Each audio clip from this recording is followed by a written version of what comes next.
I remember the exact moment everything shifted. Not because it was dramatic, but because it was so stupidly small. She was sitting on our couch, laptop open, phone propped against a stack of books filming a time-lapse of her typing. Some day in the life of a future creative bullshit. I walked in from a 10-hour shift, still smelling like the warehouse floor, and she didn't even look up. "Babe, can you grab my Starbucks from the door?" There was no Starbucks at the door. There hadn't been for 2 weeks. I'd stopped buying $9 lattes when I realized our savings account lost 40% of its value in 3 months. "I didn't get you anything," I said. "We talked about this." She stopped filming. Looked at me like I'd just admitted to kicking a puppy. "I have a sponsored post deadline. I can't just stop because you're being difficult." Sponsored. She'd gotten exactly 2 sponsored offers. One was for a detox tea company that sent her 3 boxes of product instead of paying cash. The other was for a clothing brand that offered her 20% off her next purchase if she made 8 posts. She'd spent $600 on their clothes to qualify. That was 3 months ago. Now she's got $12,000 in credit card debt, a ring light that costs more than our first car, and a following of 4,000 people, most of whom are bots she paid for. But I'm getting ahead of myself. Let me back up. My name is Marcus. I'm 34. I fix industrial refrigeration systems for a living. It's not glamorous, but it pays 85 grand a year plus benefits. My wife Lena is 32. She used to be a project manager at a marketing firm, made 92,000. We had a system. I paid the mortgage and utilities. She paid for groceries, car insurance, and we both dumped money into savings. We were on track to buy a house with an actual yard by the time I turned 36. Then the pandemic hit. Like everyone, Lena started spending more time on her phone, TikTok, Instagram, all that. She had a decent eye for aesthetics. Her little cooking videos got a few thousand views. People told her she had good energy. It made her feel something her corporate job never did. I get that. I do. I've had jobs that made me want to drive into oncoming traffic. But I never quit one without a backup plan because some stranger on the internet said I was vibing. She came to me in October, sat me down, did this whole presentation on her phone showing engagement metrics and growth trajectories, said she'd done the math. If she went full-time and really committed, she could replace her salary in 6 months. I asked to see the math. She showed me a spreadsheet. It was beautiful, color-coded, pie charts. Projected income from brand deals, affiliate links, digital products. She'd projected her follower count to hit 50,000 by month 4, then 200,000 by month 8. Where are these numbers coming from? I asked. Industry averages for creators in the lifestyle niche. Did you talk to any actual creators? People who do this for real? She got defensive. I've been researching for weeks. I know what I'm doing. I remember rubbing my eyes. I was exhausted. We'd just finished a fight about her spending $400 on a content creation course from some guy on Instagram who'd gotten famous by pretending to be rich in Airbnb. Lena, I'm not saying no forever, but maybe start it as a side thing, build it up while you're still working. She shook her head. I can't half-ass this. To really grow, I need to post 4 times a day. Engage for 3 hours minimum. I can't do that with a 9-to-5. So keep your job until you actually make money from the influencer thing. That's not how it works. Brands want to see consistency. They want to know you're serious. I should have held my ground. I know that now.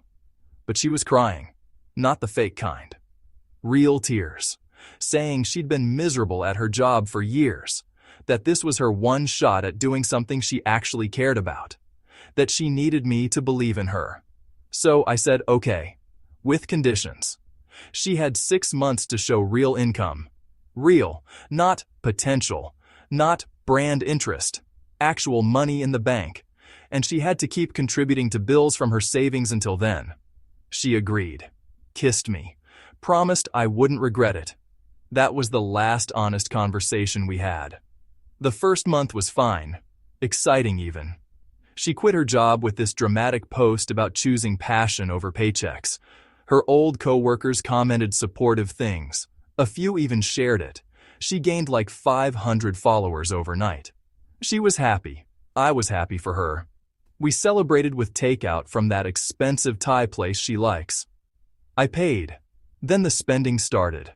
It was small at first, a new sweater for a try-on haul.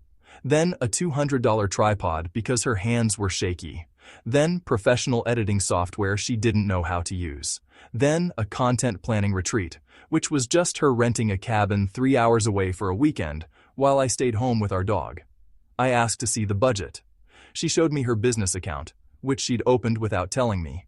Had $800 in it from selling some old clothes on Depop. That was her total revenue. Month 2. But look at engagement, she said, holding up her phone. My reels are getting 10,000 views. That's up 300%. Views don't pay the mortgage. That's not how this works. You have to build an audience first, then monetize. I wanted to say that she was building an audience of broke teenagers and other wannabe influencers, not people who could actually buy anything. But she was smiling again, the first real smile in weeks. So I shut up. Mistake number 47. Month 3 is when the savings account started screaming. I logged in to pay the property tax bill and saw we were down to $14,000. We'd had $38,000 in August. I pulled the transactions. $242 at Sephora. Content makeup. $680 at Nordstrom. Fall capsule wardrobe for videos. $100 on a new MacBook because her old one couldn't handle rendering. $394 on a hotel downtown. Need a change of scenery for fresh content. I printed the whole statement, highlighted every charge that wasn't groceries, utilities, or medical, handed it to her at dinner. What is this? Our savings account. Dying. She scanned it. Her face went through about 6 emotions in 4 seconds. First confusion, then recognition, then embarrassment, then anger, then something I couldn't name. Then back to anger. I told you I needed to invest up front. This is normal for creators. Lena, we had a deal. You said 6 months to show income. You're 3 months in and you've made $800 selling used clothes. That's not fair. The MacBook was a business expense. I can write it off on taxes. You have to make money to write things off. That's how taxes work. She slammed the paper down. Why can't you just support me? My friends' husbands believe in them. Kevin bought Jessica a whole studio setup when she started her baking blog. Jessica's baking blog makes $4,000 a month. She started it while keeping her nursing job for 2 years. So you've been keeping score? Checking up on her? I'm paying attention to reality, Lena, something you seem to have stopped doing. She didn't talk to me for 2 days. Slept on the couch. Posted a cryptic Instagram story about knowing your worth and not letting anyone dim your light. Her followers ate it up. 87 people sent heart emojis. She screenshot it and sent it to me with no caption. Month 4. Month fucking 4. This is where it got truly insane. She came to me with a proposal. A brand had reached out. A real one. A sustainable clothing company based in Portland. They wanted to fly her to Costa Rica for a 5-day retreat with other micro-influencers, all expenses paid, in exchange for 12 posts over 3 months. I said, great, take it, free trip, good exposure, maybe you'll network. No, you don't understand, she said. I need content for the retreat, to show them I'm serious. I need a new wardrobe, like 10 outfits minimum, and I need to get my hair done, and probably lashes. And I should upgrade my camera lens because the lighting in Costa Rica is amazing and I want to capture it properly. How much? What? How much do you need for all of this? She wouldn't look at me. Maybe $3,000. We have 11,000 left in savings, Lena. But this could be the break. If I impress them, they might sign me to a long-term deal.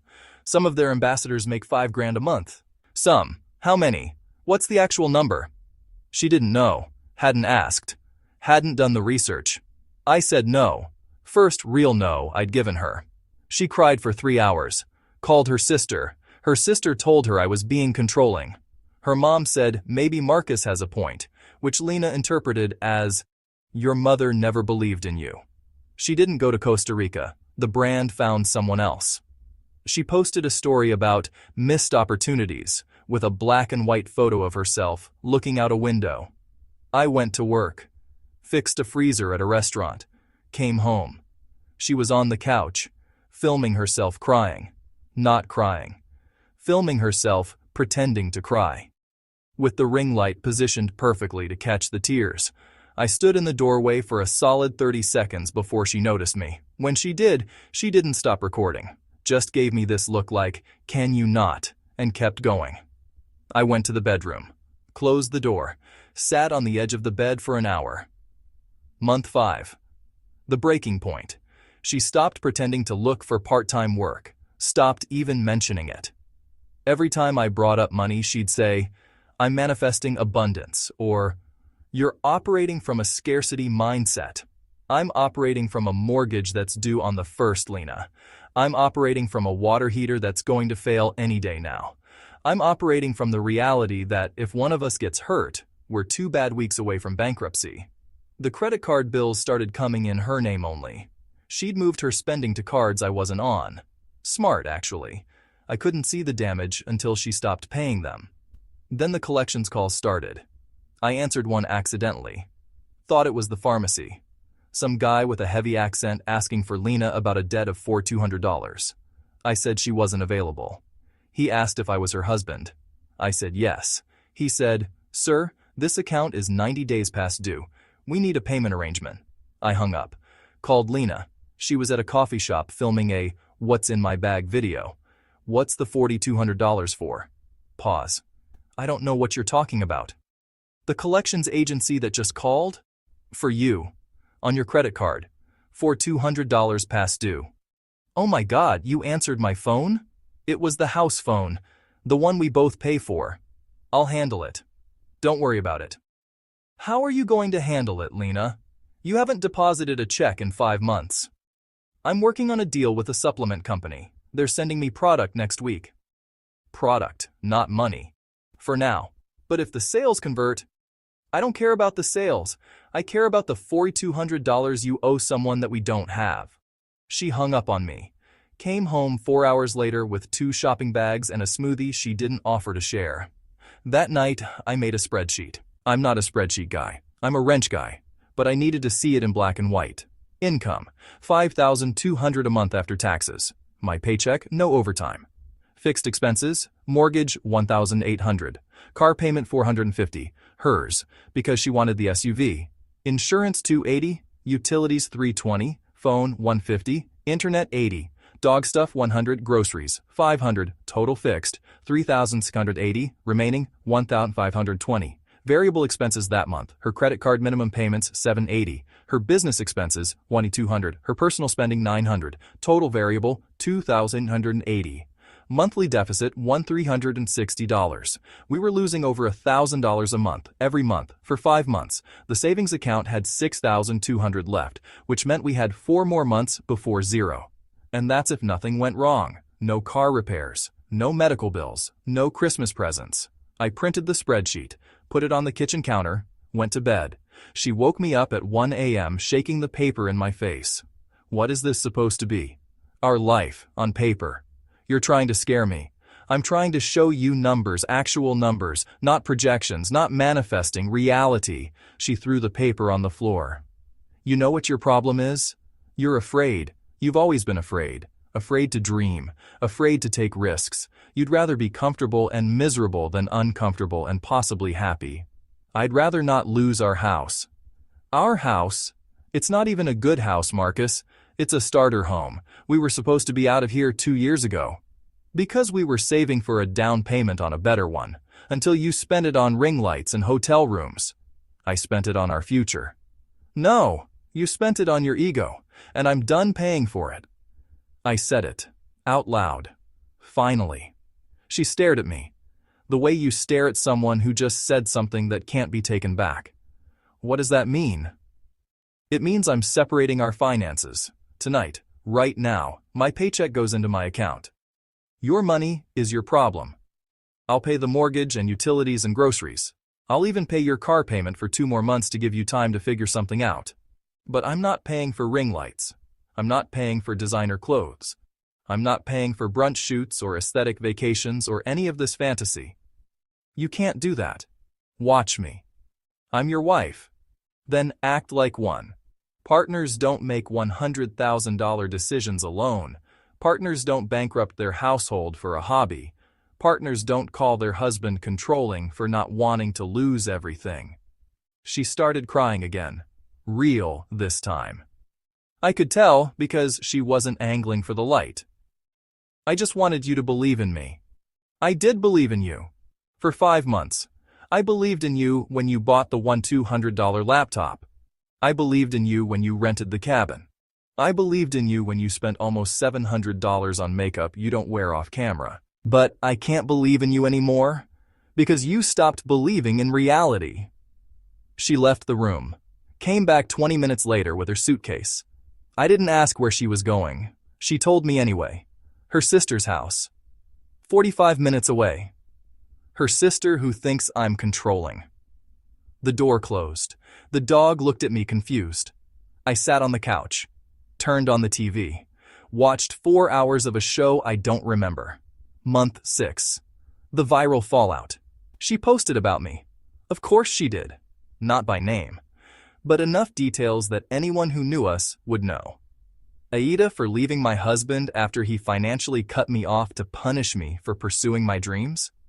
She wrote it from her sister's account, but it got screenshotted and reposted. Over 5,000 comments, most of them calling me abusive, calling me insecure, calling me threatened by her ambition. One comment said, "He's scared you'll succeed and leave him so he's sabotaging you now." Got 2,000 likes. Another said, "Financial abuse is still abuse. Get out now." 3,500 likes. A few comments saw through it. One woman said, "Info. How much were you contributing to bills before you quit?"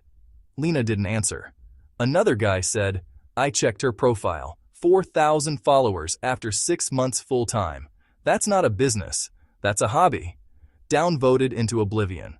Her followers sent me messages on Instagram. I don't even have an Instagram, but they found my LinkedIn somehow. Called me a hater. Said I was holding her back. Said I'd be begging for her back when she's famous. I screenshotted every single one. Saved them in a folder on my desktop. I don't know why. Maybe to remind myself later that strangers don't know my life. Maybe to show a lawyer someday. Speaking of lawyers, I called one. Not for divorce. Not yet. Just to understand my options. She told me that in our state, debt accumulated separately stays separate unless it's for marital expenses. A $200 camera lens isn't a marital expense.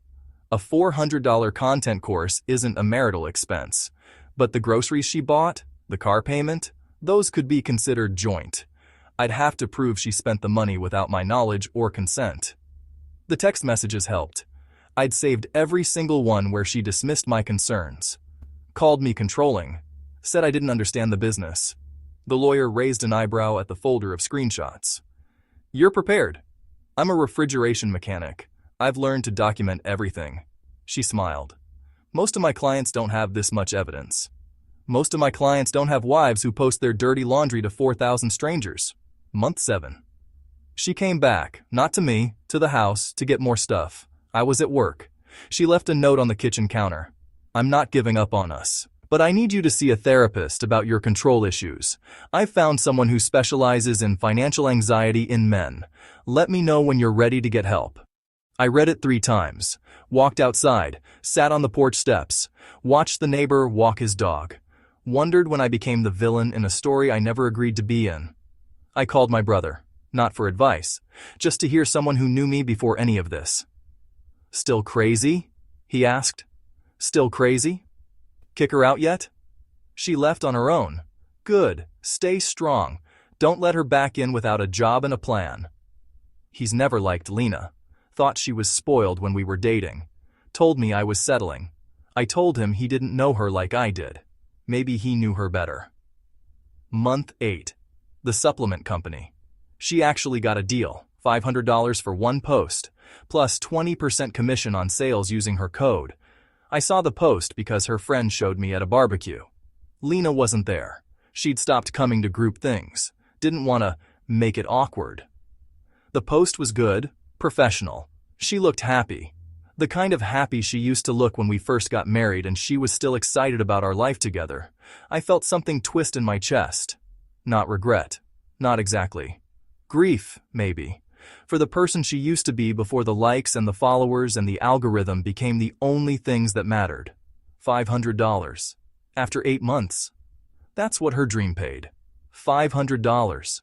She'd spent over $15,000 to get it.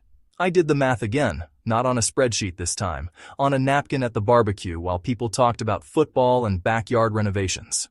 $15,000. That's a down payment on a rental property. That's 2 years of dog food and vet bills. That's a new HVAC system for the house. That's 6 months of mortgage payments if I lost my job. Gone. For $500 and a following of 6,200 people, most of whom would never buy anything she was selling. Month 9. The question. My brother asked me if I still loved her. I said I didn't know. He asked if I wanted to save the marriage. I said I didn't know that either. He asked what I wanted. I thought about it for a long time. Finally said I wanted my partner back. The one who cared about our shared future more than her personal brand. The one who laughed at my stupid jokes and didn't need to film it. The one who understood that security isn't control and boundaries aren't abuse. He said that person might be gone. I said, I know. Month 10. Now. She's living with her sister full-time. Got a part-time job at a boutique. Posts 3 times a week instead of 4 times a day. Her engagement dropped. She doesn't seem to care anymore. We text sometimes. Logistical stuff. The car, the cable bill, the dog. Last week she sent me a long message. Said she was sorry. Said she got lost.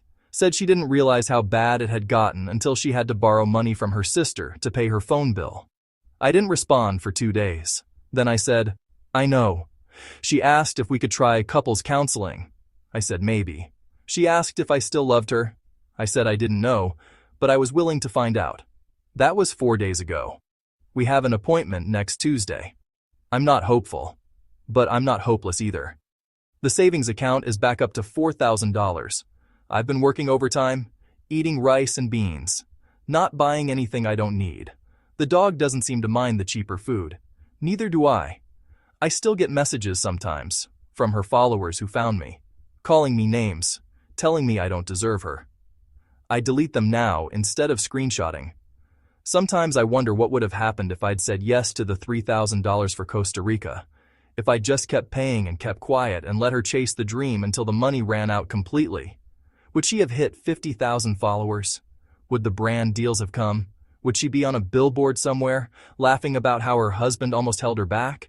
Or would we be in the same place, just $15,000 deeper in the hole? I'll never know. And honestly, I'm done wondering. The question on the forum was, AITA for refusing to pay for my wife after she quit her job to be an influencer? I didn't post my story. I just read the comments, saw other husbands, other wives, other partners going through the same thing. Saw the people calling them abusive for not bankrolling a dream. Saw the people calling the influencers delusional for expecting someone else to fund their fantasy. Here's what I figured out. It's not about the money. It's about the unilateral decision to change the terms of a partnership without consent. It's about one person deciding that their wants matter more than both people's needs. It's about the slow erosion of trust that happens when someone starts performing their life instead of living it. I'm not a victim. I'm not a hero. I'm just a guy who drew a line and watched his wife decide that the line meant I didn't love her. Maybe she's right. Maybe I should have believed harder. Maybe I should have worked more overtime. Maybe I should have sold my truck and cashed out my 401k and bet everything on her becoming somebody. But I've seen the numbers. I've done the math. And the math doesn't believe in dreams. The math just adds up. Next Tuesday, I'm going to sit in a room with my wife and a stranger and try to figure out if there's anything left to save. I don't know the answer. I don't think she does either. But for the first time in almost a year, we're going to talk about it. Together. Without a camera in the room. That's something.